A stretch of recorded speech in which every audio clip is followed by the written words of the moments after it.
أكتر حدا عم يدفع فاتورة الوضع بلبنان هو المغترب اللبناني. تخيلوا تكون مغترب وحدا يسألك أنت من وين وتقله من لبنان، وفجأة تشوف بعيونه سؤال: مش أنتو البلد يلي حروب وما بتخلص؟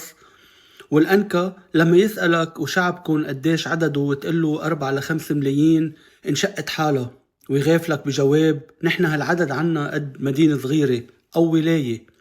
وبتصير تفكر 4 ملايين شخص عايشين بمدينة وحدة وعلى راسهم مسؤول واحد، وعندهم مي وكهرباء واستشفاء وأمان وكرامة ناس وطرقات بلا جور وقانون سير ماشي وبلا شرطي واحد. وانت بلبنان رؤساء ووزراء وزعماء وعشرات النواب وميات رؤساء بلديات، وإذا كلهم اجتمعوا مش قادرين يضووا لمبة أو يمشوا قانون أو يطلعوا بقرار حتى منع التدخين فشلوا يطبقوه. وتصير عتلان هم يكمل أسئلة مثل: شو ناطرين لتصيروا دولة ووطن وكيان؟ وهون المشكلة الكبيرة، شو بدك تشرح له؟ وليش إذا شرحت له رح يفهم؟ شو بتقله 18 طايفة وعقولة زياد الرحباني طايفين عبعضهم؟ 75 حزب فساد عمد عينك والنظر، قوانين بتنعمل حتى ما تتطبق، وقرارات تاني نهار بتسقط.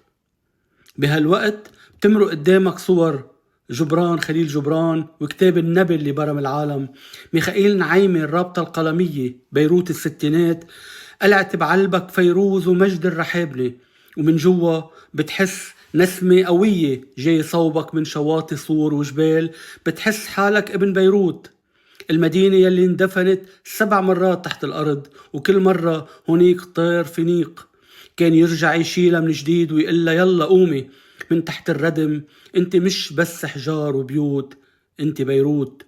وبلحظة بتصير تغلغل بعظامك ريحة منقوشة الصاج، وبراسك تمرق صور بساتين الزيتون، شجر التين، كروم العنب، وعطر شجر الليمون. بتسكت بس فيك بتحكي بشر عكار زحلة وقانة، وهون بتتجرأ وبتقله أنا لبناني.